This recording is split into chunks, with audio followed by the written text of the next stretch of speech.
Good evening. I hope I'm audible. Good evening, everyone. Welcome to the 9th class of this special revision series for CSAT, specially designed for reading comprehension that StudyIQ IAS has come up with. This is the 9th iteration, the 9th episode of this series. 8th ones is what we have completed so far, 8 episodes, 8 lectures, 8 classes, and so far we have discussed the theory behind CSAT, the various types of questions that are asked, the rules, the guidelines, the methodology that you need to know so as to be able to solve these questions. We have also done a lot of questions, previous year questions, original questions, mock papers, examples. All of that has been covered so far in the 8 classes that we have had. Today is the 9th one, and today is a class that is dedicated for solving questions from all types of reading comprehension questions that have been asked specifically in the years 2015 and 2016. I expect this particular class to merge into the next one too. So we will be taking a couple of classes to do previous year questions, specifically from 15-16, thereafter 17-18, 19-20, and then 21-22.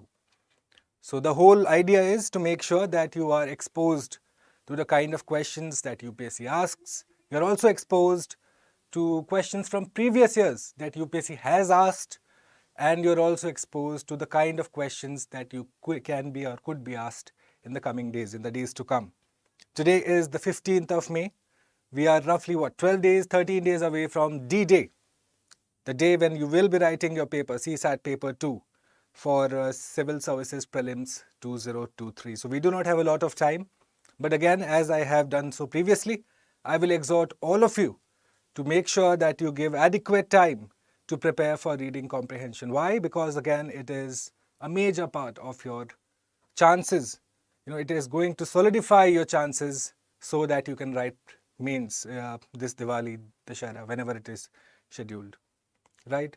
So that's the whole idea. Okay? That's the whole overview of this short series that we are having. Pardon me. And so just moving forward, well, this is me indeed, your friend, your dost for the last 8 classes and hopefully a lot more. We will be doing a lot of questions today. And so just before I go forward, before I start with the questions, very quickly, this is the series that I am referring to. Good evening, Anup Kumar Verma. Welcome back to this class.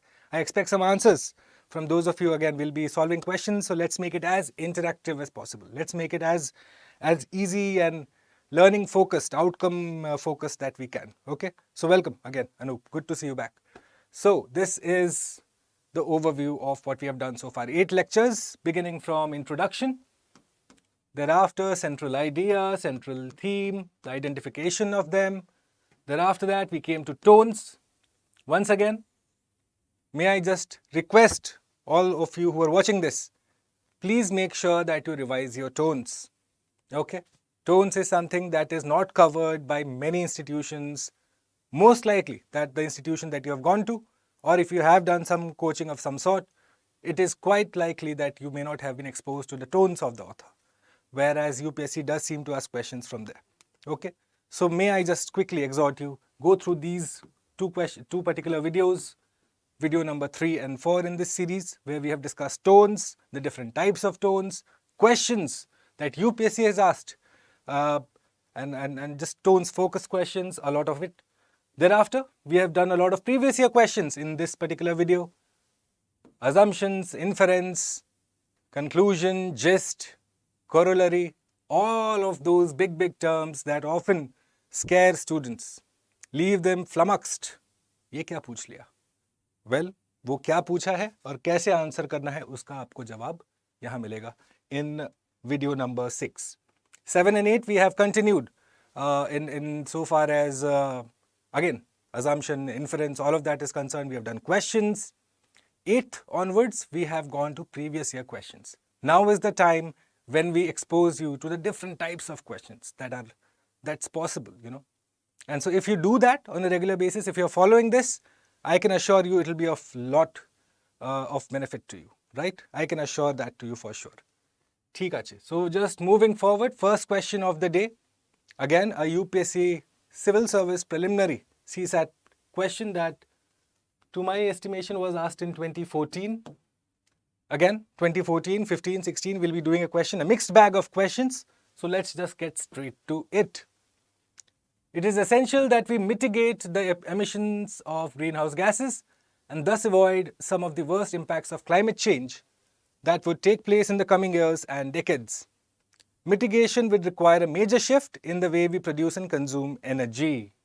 Okay. Two terms that have been introduced so far. And quickly, before we go forward again, may I just again quickly ask you the difference between, say, adaptation and mitigation. Now, it's not an environment class. I get that. But again, even if you do not know your environment lessons, well, you can reach the answer just through simple vocab. Okay. What's mitigation? What's adaptation? What does the sense give it to you? Adaptation is for current and future. You adapt to the changes that are expected. Okay. You adapt to what's going to happen. That's adaptation. So climate adaptation. You'll adapt your ecosystem, your living environment to the changes that are expected as a consequence of climate change. Whereas climate mitigation, to reduce or ameliorate the impact, the current impact, and make sure that the future impacts are also taken care of, right? So that's mitigation. Quickly, see, that's as easy as that. Thereafter, you can, if you have the basic structure in your head, you are going to frame your answer, okay? So mitigation would require a major shift in the way we produce and consume energy. A shift away from overwhelming dependence on fossil fuels is long overdue, but unfortunately, technological development has been slow and inadequate. Okay, the reasons are being put forth. Why exactly? Well, technology has been slow. R&D has been slow. Largely why? Because government policies have not promoted investments in research and development, myopically as a result of relatively low prices of oil. What does the sense of this 3-4 lines give it to you? What's the sense you're getting? What's myopic? What's presbyopic? What's myopic? Two different terms, two different meanings. Myopic is short-sightedness. You know, samne ka. You're not thinking long-term. You're looking at the near-term benefits. That's having a myopic outlook, right? So, why has that happened? Why has technological development been slow? Because government policies have not promoted R&D in this particular field. Not thinking the long term, not taking the long-term perspective. Why? Because oil prices have been low, right? Now, moving forward, it is now therefore imperative for a country like India treating the opportunity of harnessing renewable energy on a large scale as a national imperative. The significance of this project is national imperative. Nationally, you need it quickly, fast. It's a national, what you can say, it's a imperative is essentially the requirement. It's priority, okay? This country is extremely well endowed with solar, wind, and biomass sources of energy, okay? Where we have lagged now, why have we not fulfilled our potential? Why? In our ability to develop and to create technological solutions. This is where we have lagged. We haven't been good enough when it comes to technology. We have lagged behind in the technology. Why? Well, the reasons are given here. This is why. Moving forward, we'll move forward as we go. We'll go along. You'll understand the passage in much more clarity. It'll be with a lot more clarity. One particular trajectory for carrying out stringent mitigation of greenhouse emissions assessed by the IPCC clearly shows the need for ensuring that global emissions of greenhouse gases peak no later than 2015 and reduce rapidly thereafter. ठीक है? Fine. Moving forward. The cost associated with such a trajectory is truly modest and would amount in estimation to not more than 3% of the global GDP. Fine. 3% of the global GDP and we'd be able to secure our position a lot better. In other words, the level of prosperity that the world would have reached without mitigation, okay, that will only be postponed by a few months or a year at the most. This is not a very high price to pay for protecting hundreds of millions of people. Get the sense that we are getting?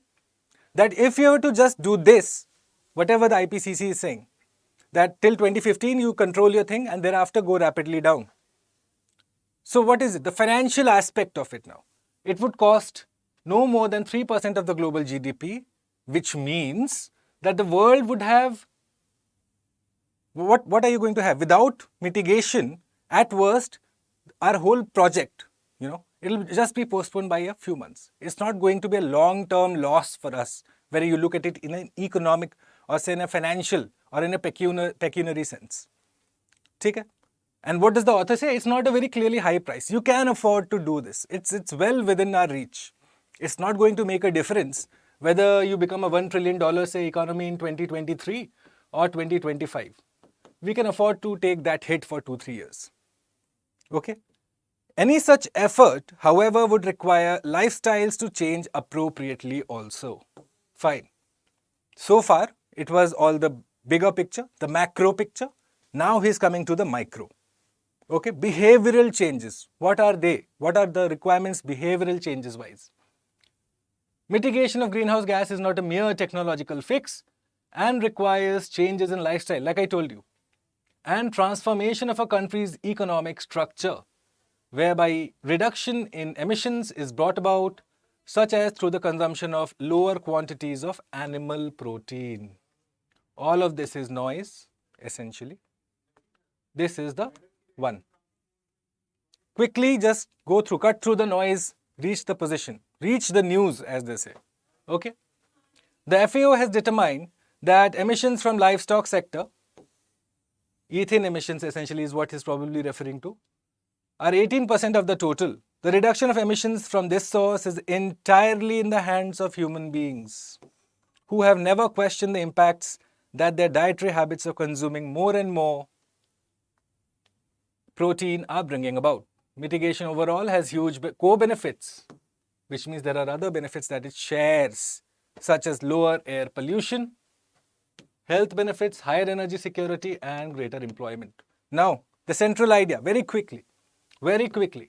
What's the central idea of the author? What is he talking about essentially?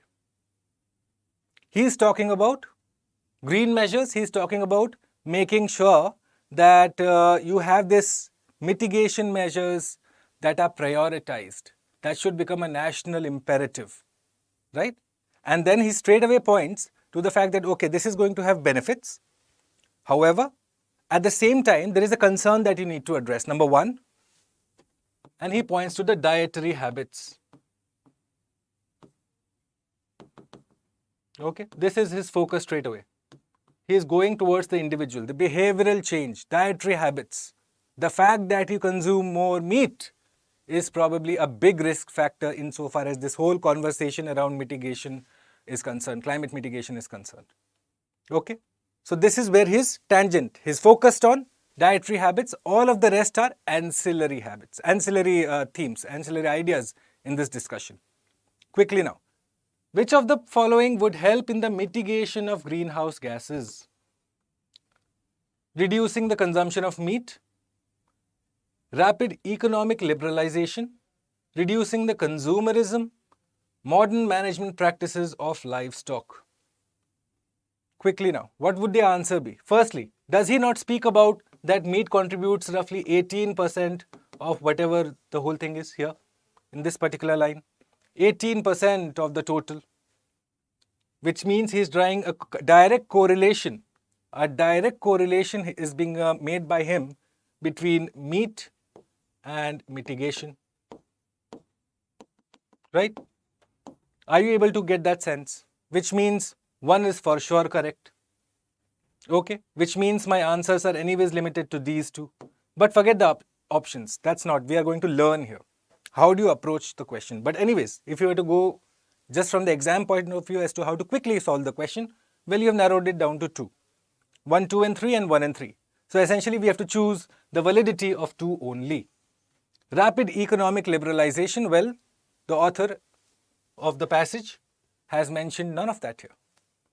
None of that has been mentioned by him in terms of rapid economic liberalization and climate mitigation. Right? That is it. In fact, he's going against the economic angle and saying, you know what, postpone it for a couple of months or a year. It's okay. We can afford to take a hit. What we need right now is to make sure that we go ahead and protect hundreds of millions of people from the worst risks associated with climate change. That would have more benefit for us. That's the angle of the author. He is against such economic expansion of sorts. Okay? Which means this obviously is not going to help in the mitigation of greenhouse gases. That should be clear. Should be clear. Which means you are left with the answer 1 and 3 only. 100% correct. I don't think I need to check also. Right? This is how you are going to quickly arrive. Quickly arrive. Figure out like what I did, I first went ahead with the identification of the central idea. Once you've identified the central idea, after that it's easy. You have to just identify this first. The central idea and then the ancillary ideas that the author is talking about. All of the others are ancillary ideas, the host of things that he talks about. Okay? Okay? So, learn to quickly cut through the noise and focus on the operative part of the passage. That's what you're expected to do ASAP. Okay? Cut through the clutter. Cut through the noise. Okay? Fine. Good. Let's quickly move on to this one. Yes?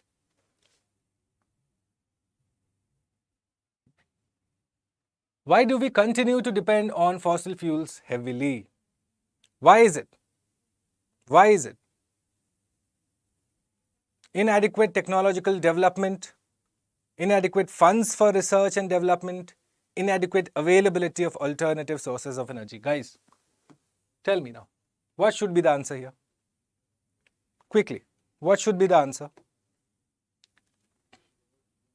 Because again, the passage has spoken about all of them. Hasn't the passage spoken about it? Right?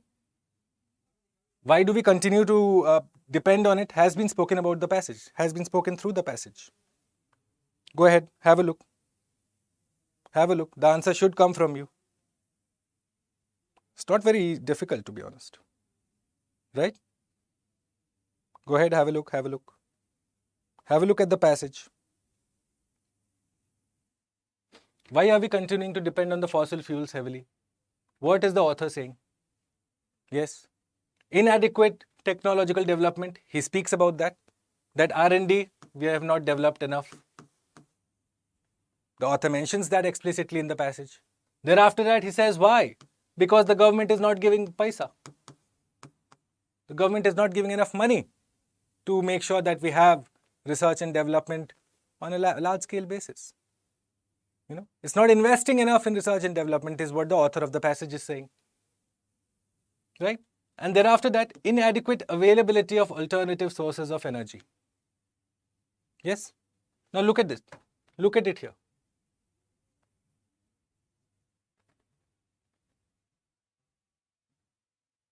Okay?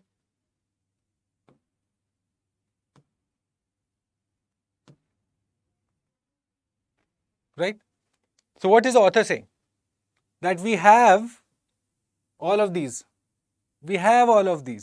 However, where have we lagged is our ability to create technological solutions for harnessing these resources. So the resources exist, but we haven't utilized them enough. We haven't harnessed them enough. We haven't been able to monetize it in a way, if you want to understand.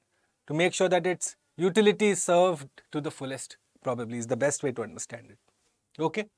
So, go back to the passage now. Okay. Inadequate availability of alternative sources of energy. Right? That's obviously the fact, no? That even though it's there in abundance, we have just not made it available as an alternative source of energy. We haven't been able to harness it. Right? Which means the correct answer here would be all of them. All of them. Clear? Easy? 1, 2 and 3. Right? Okay, let's try this one now. Number 17. Let me just clear this. Quickly, guys. According to the passage, how does the mitigation of GHGs help us? They reduce expenditure on public health, reduce dependence on livestock, reduce energy requirements, reduce rate of global climate change. 4 different things have been mentioned by the author. Which one would be the answer here? Have a look at the passage very quickly. Yes? What would be the answer? Have a look. Have a look. Let's go back to the passage. The best way to understand is quickly revisit the passage. Again, if we had the option of, going through it, say, in physical copies, obviously that would be easier. But since we are connected online, so the best way to go through it is quickly go back. Right? Okay. Let's quickly just have a look. Yes. So what the author is asking us? What is he asking us? How does the mitigation of GHGs help us? What do we serve to gain if we were to mitigate greenhouse gases? Let's look at it. Mitigation would require shift away, long overdue technological developments, opportunity of harnessing on large scale, extremely well endowed, stringent mitigation, IPCC, global emissions peak no later. The IPCC conditions have been laid down here in this passage. Moving forward, in other words, the world would have reached without mitigation at best, not a very high price to pay. Lifestyle to change, mere technological fix, such as through consumption of animal protein, livestock sector, but it's talking about the emissions from there, dietary impacts, lower air pollution, then he's talking about health benefits, energy security, and greater employment. These are the benefits of mitigation of GHGs. This is what you serve to gain if you were to follow the author's suggestion. Okay? That would be what you serve to gain out of the whole endeavor. So, quickly, we'll go back to this now. Reduce expenditure on public health? Yes. Dependence on livestock? No. Why? Why no? Tell me someone quickly. Why is he speaking about? Because again, you have to look at it from the cause-effect basis, guys. Cause-effect basis. Right? Reduce energy requirements? Yes. Rate of global climate change? Yes. Correct. 1, 3 and 4. Why not 2? Quickly, if someone can. Well, look at it. What's the cause? The cause is the livestock, which leads to emissions. Right? Right? So, when you're looking to mitigate GHGs, dependence on livestock is directly linked to dietary requirements, he says. Right? So, when you're looking to mitigate GHGs, there is not a direct correlation in that sense. He's asking about the results of mitigation. What would happen? So, you would have these that would happen. But would the result of the mitigation be that you would be having reduced dependence on livestock? No.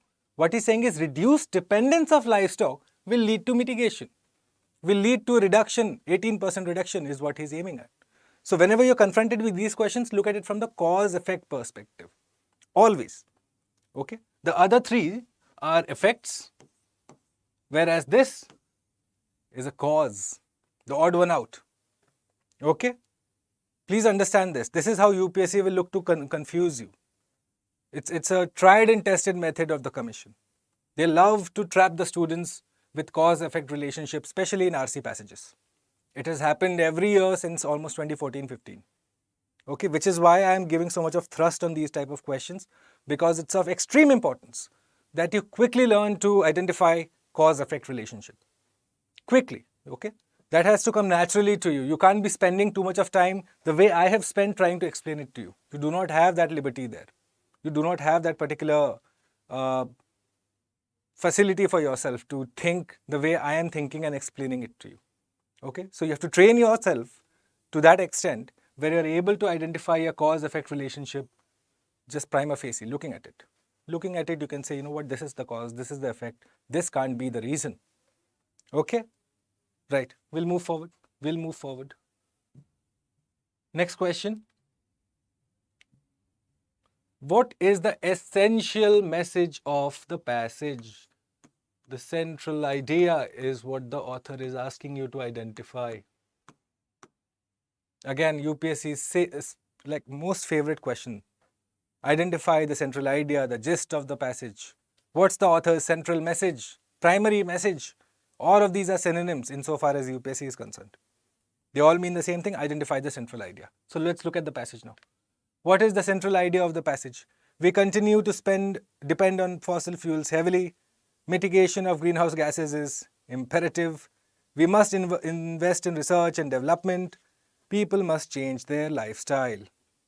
What is the central idea? Like I had told you, the central idea of the passage is essentially to do with the mitigation of greenhouse gases, the effects it has, and the major part of being dietary requirements. Right? These three are to be included in a sense in your central idea, your passage. Right? So people must change their lifestyle. Again, very abstract. It's a very abstract statement. It's a very simple statement. It does not holistically capture the essence of the passage at all. Okay. Now, what lifestyle? Personal lifestyle? Do they need to give up smoking? Do they need to do like whatever? Get up early in the morning? No. It's not conclusive enough. Okay. Too holistic. Too general. Number A. We continue to depend on fossil fuels heavily. Well, it's a fact. It's a statement. It's a fact or a statement. But what after that? The author has obviously made a point, after saying that, he's obviously made a point, like, okay, we depend on fossil fuels. However, what happens after that, the author has built in the passage. So obviously this can't be the central idea. Let's look at C. We must invest in research and development. Again, research and development in the passage is an ancillary idea, guys. It's not the central focus of the author. What he's saying that, okay, R&D is less because government funding is less, and which is why we could be doing this, but we are not doing this. So we should be doing this. Is this not what the author is saying? So obviously this can't be. You are left with B. Mitigation of the greenhouse gases is imperative. Why is it imperative? Because obviously he says that 3% of the GDP, the cost, which can be quickly recovered, eventually you'll have 100 million lives saved. This is the point he's making. He's taking a humanistic perspective to all of this. Clear? Yes? That should be simple enough. Yep. See, this is what you need to quickly identify, guys. If you're able to identify this, you give yourself a lot of breathing space. Okay? How very quickly I went from ancillary idea, central idea identification. See how it helps me solve questions, right? So you don't go by your gut feeling at all. Every class I've mentioned this. Gut feeling has no place in reading comprehension. It's just a bunch of small rules, basic rules that you need to follow. That is all. Okay? ठीक है, fine. We'll move forward. Erase ink and moving forward. Great. Let's look at this question now. Human history abounds in claims and theories confining the right of governing to a few select citizens. Exclusion of the many is justified on the ground that human beings may be rightfully segregated for the good of society and viability of the political process. Firstly, identify the central idea of the passage. Even if you're just for the purpose of learning, do this. Every passage. Is he speaking against democracy? Is that the sense you're getting? He's saying, you know what? Everyone should not be equal. Okay? There needs to be an inequality. There should be some sort of segregation. Not everyone has the same, say, political acumen, or not even acumen, just the consciousness to probably contribute as a voter. Again, the different connotations of this passage is what I'm speaking about. Exclusion of the many is justified on the ground that human beings may be rightfully segregated for the good of society and viability of the political process. He's essentially saying, you know what, let the political process and power remain a few hands. You don't need all of them. The cattle class is not welcome. So he's speaking against democracy. He is refuting democracy. ठीक है? Which one of the following statements is the least essential as part of the argument in the above passage? Least essential. Basically, क्या passage से लेना देना है उसका? Is it even remotely connected to the passage in any way whatsoever? If not, which is the least, the degree wise, which is the least, which is far away from the passage? Identify that. That is all. It is a passage against democracy, is what we know so far. Okay, it's a passage that's speaking about, say, exclusivity, elitism, okay, concentration of power in a few hands and not in all. Okay, that's what the central idea of the passage is. Now let's look at number 1. Man seeks control over external things affecting him. External things affecting him. We'll come back to it. We'll let it be. Let it stay in the burner for now. B. In society, there are super and subhuman beings. Is it in sync with the passage? The argument that he's making? That, you know what? Everyone need not vote. Simple. Super and sub. Someone who gets to vote or someone who has, say, access to political power or political favor or political part of the political process is super. The someone who is, say, segregated or not a part of that whole process is sub. Yep. In line with the author's argument. Good. So this can't be my answer. C. Exceptions to universal citizen participation are conducive to systemic efficiency or efficacy. Conducive? What does conducive mean? What would conducive mean? Exceptions to universal citizen participation. Exceptions, again, it means not a part of. So being not a part of the universal citizen participation is beneficial to systemic efficiency or efficacy. Correct, in theme with the passage. That's what the author is talking about, that you don't need democracy. This can't be my answer too. D. Governing implies recognition of disparities in individual capacities. Again, disparities is differences and individual capacities is that not all men are equal. Your intellectual capacity might be lesser than, say, person X. Your physical capacity might be bigger than or better than, say, person Y. Someone's spiritual capacity might be better than, say, yours. Okay? So is it the business of the government to recognize these particular things in between citizens? Yes, according to the author, that's what he's speaking about. That political process need not be extended to all. That voting should not be a natural right for everyone, is what he's saying. This particular author is saying, not my words. Okay? So which means this is in sync with the passage. That, yeah, government should recognize, say, the differences of different individuals. Okay? This is also in sync with the passage, which means this can't be. Which means I'm left with these. Now, why is this the answer? Why is this the answer? Man seeks control over external things affecting him. External things like what? You should ask yourself this question now. Like what? Like what? Is there any reference to it here? To any external things? No, none. What external things are there? It's not speaking about any external. It's just speaking about the right of governing to a select few. So, man seeks control over external things like what? You should ask yourself that question. If the man is asking control over an external thing, like what? Well, the passage offers no such evidence. Nothing at all. Zero information in the passage. Which means this is my correct answer. It is the least essential. It's not even remotely connected to the passage. This is talking about idea X. The passage is talking about idea Z. Mutually exclusive circles. Nothing to do with each other. Right? This is how you are going to be identifying questions, guys. Quickly, you look at it how I'm approaching the question. This is what you need. This is what you need to master, essentially. Okay. If you're looking for a score of, say, around, well, again, I don't want to overestimate for you, because again, I don't want to just put the horse before the cart, or the cart before the horse. I beg your pardon. But if you're looking for a score of, say, 150 plus in CSAT, this is the kind of approach you need to develop. that you need to quickly just break down the passage in most simplest terms possible. You cannot let the passage overawe you or overwhelm you. Okay. Again, another tip that I've given in the past, which I would like to repeat again for the benefit of the people who are watching this. Break the passage down to simple lines in whichever language comfortable for you. Whichever language you are good at. Your native tongue, mother tongue, whatever. Break it down in that particular 2-3 lines and then proceed from there. But make sure that you know the central idea of the passage in those 2-3 lines in your language.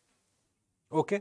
Number 2 tip, if you do not know words, if you do not know word meanings, if you know Hindi, well, you go look at the Hindi version.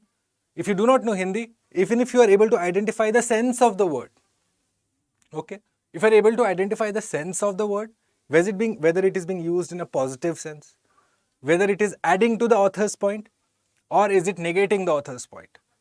If you are able to just identify that, again, you put yourself in a very good position to tackle the options, the questions that follow. These 2 things need to be done on a continuous basis. You need to be able to identify the sense of the words in the passage, even if you're lacking, say, in the meaning of the word. Okay? Fine. We'll move forward. Now that this has been done, let's look at this question. By 2050, the Earth's population will likely have swelled from 7 to 9 billion people. To fill all those stomachs, while accounting the shifting consumption patterns, climate change and a finite amount of arable land and potable water, some experts say food production will have to double. Okay. Why? Because again, population is swelling from 7 to 9 billion people. How can we make the numbers add up? Experts say higher yielding crop varieties. We'll quickly note this down. Higher yielding crop varieties, more efficient farming methods will be crucial. So will be waste reduction. Experts urge cities to reclaim nutrients and water from waste streams. Okay. And preserve farmland. Poor countries can improve crop storage and packaging. Okay, this is what the poor countries can do. And rich nations can cut back on resource-intensive foods like meat. So he's spoken about poor countries, he's spoken about rich countries, and he's given us a host of suggestions on what you should do so that you are able to fill the stomachs of the increase in population that is anticipated or that is going to come, okay, by the year 2050. Which of the following statement best sums up? क्या पूछा गया इधर? The gist. Again, the central idea. Every question, almost every second question by the UPSC is to identify central idea. Okay? So make sure that you are able to do that on a very regular basis. Whichever passage you read, even if you're reading, say, the Hindu in the morning, or if you're reading Express in the morning, if you're looking at the editorial, try and sum up the editorial in as short sentences that you can. You know, be very succinct about your summarization of the passage. Don't go beyond, say, 50-60 words. That skill is crucial. Why? You'll understand when you read this passage now. Which of the following sums up the above passage? The population of the world is growing very fast. Indeed it is. But is it summing up the passage again, guys? Is it indeed summing up the passage? Well, he talks about so many other things after bringing in the population angle. After he speaks about the population, he speaks about so many other things. Essentially, this can't be summing up. No. Incorrect. B. Food security is a perennial problem only in developing countries. Extreme option. As soon as you see extreme option, you will pause, thamba, dekho 2 minutes, see for yourself. Is it only in context of developing countries? The poor countries? No. No. C. The world does not have enough resources to meet the impending food scarcity. D. Food security is increasingly a collective challenge. Firstly, the world does not have enough resources Where is it mentioned? Where is it mentioned that the world will be unable? Where is it mentioned? He said, okay, this is expected, the rise in passage. This is the consequence. This is what we need to do. C has not been mentioned anywhere. Only in developing countries, not been mentioned anywhere. Food security is an increasingly collective challenge, which means everyone needs to do it, which means the poor nations as well as the rich nations. They all need to come together and address the problem of food security, which means this sums up my passage. See how you quickly identify and why you negate out the rest. Number one, I negate out. Why? Because again, this is an ancillary idea. This is just the part of the first line of the passage. It does not explain what happens after that. What happens as the result of the increase in population? What happens then? So this is not mentioned here. Food security is a perennial problem only in developing countries. Where is the sense of only here? In fact, the author talks about poor and rich nations both. Right? So, incorrect. No, makes no sense. See, the world does not have enough resources. Again, the author is attributing lines that do not belong in the passage, that he has not even spoken about. ठीक है? Okay, cool. Let's move forward. Let's move forward.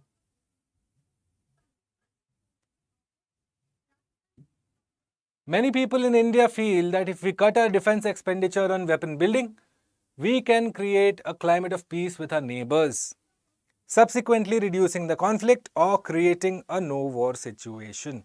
People who proclaim such ideas are victims of war or the propagators of false argument. I think this question again has been done in 2014, 15 I believe. I'm not sure, must be 15. To my best recollection, it's a question from 2015. UPSC, CSAT, paper 2, something that was asked. So look at it, how they have quickly drawn, from idea A, he's jumped to B, then idea C. Is this not what the passage is about? We cut our defense expenditure, we create a climate of peace. Okay? Subsequently reducing the conflict or creating a no-war situation. People who oppose this are essentially victims of war or the Aman Ki Asha types, propagators of false argument. So, with reference to the above passage, which is the most valid assumption? The author is asking about assumption. What should the author assume, or what should you assume for this whole passage to be correct, to be true? Okay, this is what the author is asking you. What should you assume for this passage to be correct or true? Number one, building of weapon systems by us has instigated our neighbors to wage war against us. Okay, instigated. Instigated matlab? What does instigated mean? What does instigated mean? Okay, B. Let me know if you know in the chat. The greater spending on weapon building by us would lessen the possibility of armed conflict with our neighbors. Okay, we'll come back to it. C. It is necessary to have state-of-the-art weapons systems for national security. State-of-the-art. Defense expenditure की बात हो रही है. We are talking about defense expenditure, not the quality. You are talking about the quantity. It's a quantitative reference to defense equipments, not a qualitative representation or a reference to defense equipments, right? So if this is quantitative, if the reference is quantitative, can I have qualitative here? Can I have this? No, which means C is incorrect. D, many people in India believe that we are wasting our resources on weapon building. Wasting, many people, again, incorrect, no sense. Instigation is what? Has anyone told me yet? Instigation is essentially when you provoke someone. Provoke is instigate. Okay? So building of weapon systems by has provoked our neighbors to wage war against us. It's talking about national security, creating a no-war situation. Our thing has nothing to do with it. with provoking sense is not being conveyed in the passage? Where is being conveyed in the passage? So the greater spending on weapon building by us would lessen the possibility of armed conflict with our neighbors, which means that the possibility is less. However, there exists, because again the whole onus of peace is not with us, right? War is not essentially done by one party. Well, obviously there is an aggressor and a victim, but then when there is a war, when there are hostile situations that come together, you have two parties essentially. And the onus of peace in some way or the other lies on both. Every party has a choice. An easy choice and a difficult choice. Now it depends on you. Which one do you want to pursue? But then you have this. There are two stakeholders in this, which essentially is the point. That it would lessen the possibility, but not completely take it to zero, because then again that would mean the whole onus is on us. So you would lessen the possibility if you reduced your weapons. If you reduced your weapon expenditure, defense expenditure. Hi Rohan, good evening. Kemon acho? Yes? I've stayed a bit in West Bengal, so I know a bit of Bengali. Okay. So, this is the answer. Okay? Alright? This is the assumption, no? This is what the author is also assuming. That because we are spending more, right? Which means our probability of fighting is less. Is he not assuming when he says that, well, the more expenditure on weapon building, we can create, the lesser expenditure on weapon building, we can create a climate of peace. He's correlating between defense expenditure is inversely proportional to peace, which means if this is high, this goes less. Is it not what he's saying? Good, Rohan, welcome to the class. Okay, this is what he's saying, no guys? Okay, so this is how you're going to approach. That is the approach I'm talking about. The assumption. What is the assumption of the author insofar as this passage is concerned? How is he looking to address the particular issue here? Okay? Fine. We'll move forward and we shall quickly look at the next one now. Yes. Foods travel more than people who eat them. Yeah, definitely if people are eating McDonald's for McDonald's for sure. Their food travels more than they walk in a day. So, look at the passage. Food travels more than people who eat them. Grocery stores and supermarkets are loaded with preserved and processed foods. This, however, leads to environmental threats such as pollution through transportation and wastage of food, destruction of rainforest, reduced nutritional content, increased demands for preservation and packaging. Food security also increase, okay, as the product comes from regions that are not feeding their own population properly. He's talking about food, okay, that you should eat locally available food rather than say importing from areas that may or may not be food secure. Okay, that because you have to transport your say oranges from Nagpur or your tea from Darjeeling, right? Or for example, you have these food aggregators nowadays. So they'll be like, we'll fly in your Rasgulla from Kolkata and we'll fly in your biryani from Hyderabad. Now imagine the carbon footprint of that food coming to you. Yeah, it's going to fly specifically for your consumption on a jet and come to you. So imagine the carbon footprint of that is what the author is saying. What's the point of it?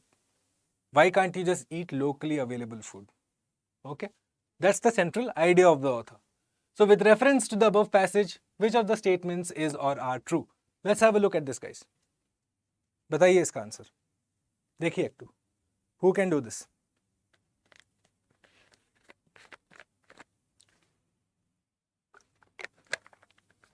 Consuming regionally grown food and not depending on long travel food is part of eco-friendly behavior. Like I told you, yes, it is true.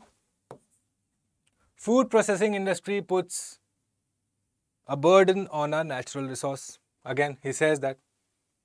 He speaks about food processing and transportation and all of that, that there is wastage and this and that. Correct. The author is also mentioning this is true. Right? So select the correct answer. Correct. Easy peasy. Right? Not very difficult, not very difficult. The more easier questions that you would solve today. Okay, fine. So again, if you have any doubt, quickly reach out to me in the chat box. The live chat is running in front of me. I'd be happy to address questions, This is the advantage of having online. You can quickly shoot your questions. Quickly you can shoot your questions. In class, you would have to probably stop and everyone will look at you and your teacher will turn back from the board and give you like a steely look. In the online class, there's nothing like that. You can quickly just type in your chat, your views, your feedback, your grievance, your suggestions, and that reaches us. Yes? Utilize this medium. Utilize this medium, guys. Okay, moving forward. Okay, it's a long passage, so I'll just shut for like 2-3 seconds, 1 minute, and let you read this.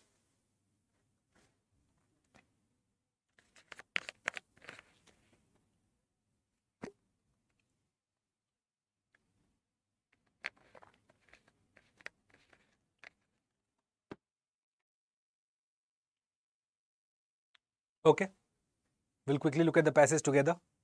I must say that beyond occasionally exposing me to laughter, my constitutional shyness.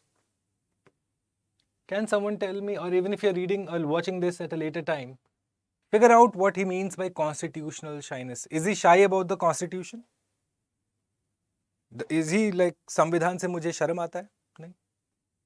Constitutional shyness is his inbuilt shyness. It's part of his system, of his human system. He is inherently inherently shy. Okay, that's what he's talking about. So, it has been of no disadvantage whatever. In fact, I can see that on the contrary means opposite.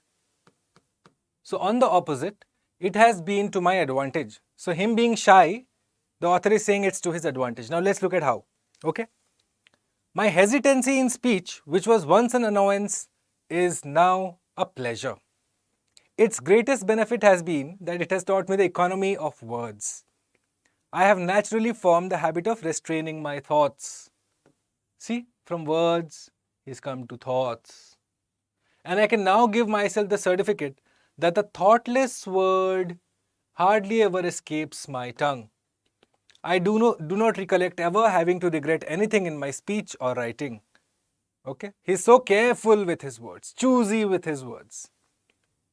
I have thus been spared many a mishap and waste of time. I have thus been spared.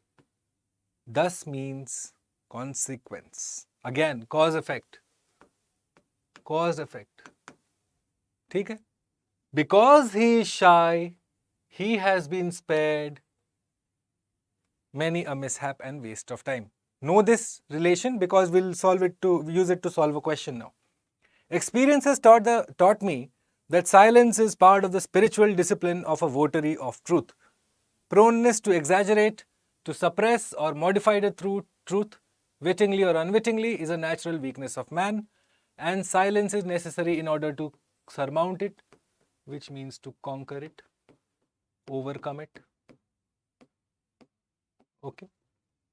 A man of few words will rarely be thoughtless in his speech. He will measure every word. We find so many people impatient to talk. There is no chairman of a meeting who is not pestered with notes for permission to speak. All of that. All this talking can hardly be said to be of any benefit to the world. It is so much a waste of time. My shyness has been in reality my shield and buckler. It has allowed me to grow. It has helped me in my discernment of truth. Basically, he's saying that, you know what, because I'm shy, I measure my words. I don't have to regret ever anything I say or I write. Whereas other people who are always eager to speak, eager to fill in the silence, okay, so they have to eventually regret for whatever they say, knowingly or unknowingly. Okay, so he's saying it's to his benefit. It serves him well, this thing of being shy, being measured, speaking only when necessary and keeping shut otherwise. This has served him well. Let's look at the question now. The author says, a thoughtless word hardly ever escapes his tongue or pen. Which one of the following is not a valid reason for this? Reason for this. cause effect relationship. आपको effect दिया गया है प्रश्न में. Thoughtless word hardly ever escapes his tongue or pen. That is an effect. He is asking you to identify the different causes and figure out which one is not a part of the cause. He has no intention to waste his time. Guys, what is the operative identifier? We'll go back. Operative identifier will be this word here. I have thus been spared a mishap and waste of time. Thus, the sense that thus is being used here, this particular word, thus essentially means consequence, as a result, effect. See how UPSC confuses you? How many of you have been taught, say, cause-effect relationship till now? If you are appearing for Civil Services Prelims this year, okay, 12 days away, I can assure you 75% of the Janta will have no idea about cause-effect relationship, especially when it comes to reading comprehension passage. No idea. Sab tukka lagate jaake. Whereas there is an actual science behind it. English is not all stupid, you know. So this is it. He has no intention to waste his time is an effect of his constitutional, of him being shy. It's not the cause. What are the others? Economy of words. Cause? Yes. Restraining his thoughts. Cause? Yes. Hesitancy in his speech. Cause? Yes. So B, C and D are part of the cause, which is not a valid reason for his, obviously this, right? Cause-effect relationship serves you very well, especially when it comes to reading comprehension passages. Time-tested hai, theek hai? Time-tested. It has served people before who are now in service, and it will keep serving people who are still probably in their second year or first year of graduation, or even in this school. This is not going to change, okay?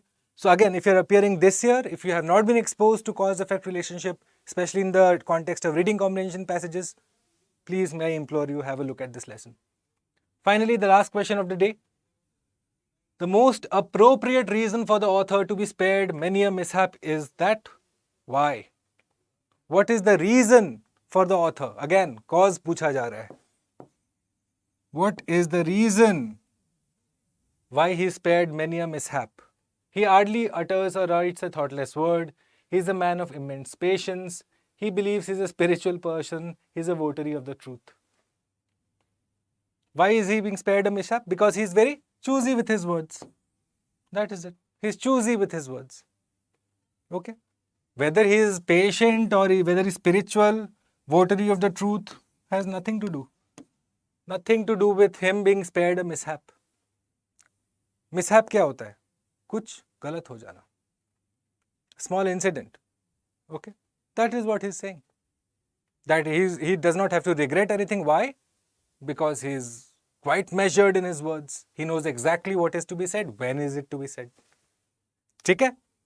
Okay, so that would wrap up this class for today. Okay? Today is the 8th class that we have finished.